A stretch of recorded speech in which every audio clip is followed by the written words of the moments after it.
Besok mendem baris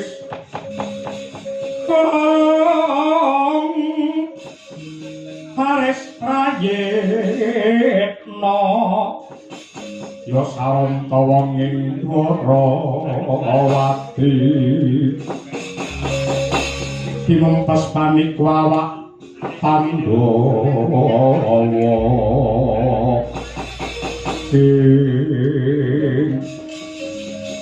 yen ora luput kang dadi panyawanku putra Madukara Bambang Wisageni ya pancen dasar kepara napa Wadayudana aku ingkang suwana ing Pendhapa Agung Negara Ngastina para kaki babar ana wigati apa Wisageni yen dene malah kaya apa anggonku suwana ngarsamu Wadayudana iki yektine nuruti apa kang dadi pandriting para kawula Ngastina tanise para kawula ing negara Ngastina iki sing rina wengi rumangsa kasiksa batine merga ora ana tandha tandane para pangarsa praja anggene ngayomi marang sagung para kawula dasih ing atase para kawula nandhang karuna larani sandhak lawan buga panandhine pajek malah saya diunggahake satengah paribasan nekak dulu rampung teko semono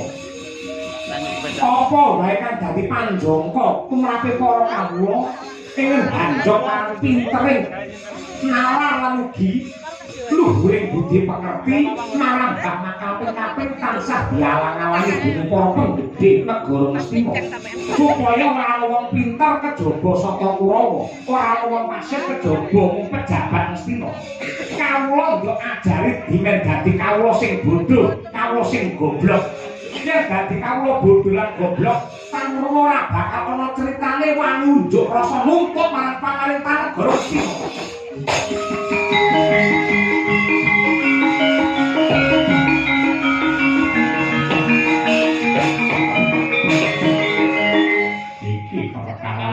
iya bisa kowe wong jowo saka negara Ngastina parandene lar nang ndi sana parandene gak campur tangan tumrap lelakon iki kowe dudu wong Ngastina saru diluhur lamun tok campur tangan sik kok iso panjenenganmu kok lamun aku dudu wong Ngastina mongko aku iki yektine pra Ngastina Mergo aku putrane Kanjeng Rama Arjuna. Mari palungguhan iki aku tak ganti takon. Yen dene sing duwe hak menang kamukten negara Ngastina iki Pandhawa apa Kurawa? Yen pancen sing duwe hak kamukten negara Ngastina iki Pandhawa, kenapa sing dadi ratu kok Wadayudana? Yen pancen Ngastina iki hak menange para Kurawa. Dasare apa wewakone sing kepiye aku pengen ngerti.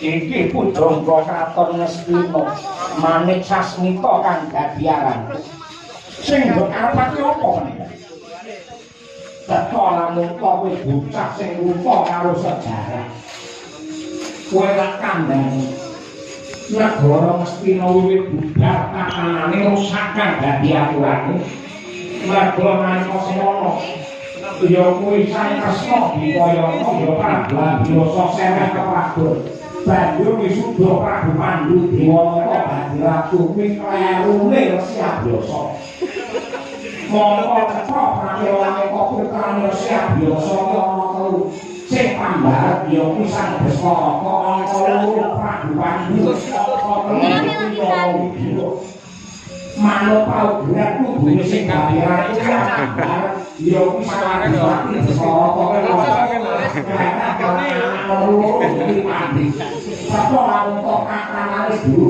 ini wajah-wajah orang yang pentingnya dibalik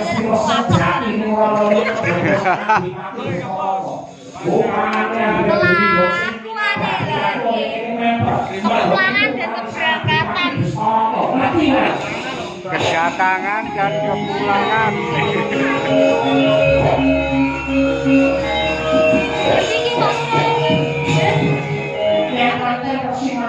Yo.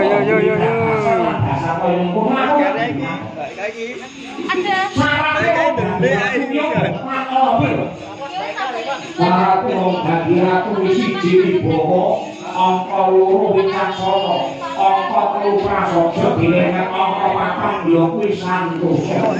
Santosa ki teges saksi. Santosa lair lan Santosa batin. Santosa lair ratu lan cacat. Apa? Simbah Destara koke cacat apa? Destara punta kae Pitaka Netra Cala Bina karo kancane Mamangren. Kok mau bergerak neh. Yen ratu Cala Netra Cala Bina pira krepok dadi ratu ora aku ndobok rame.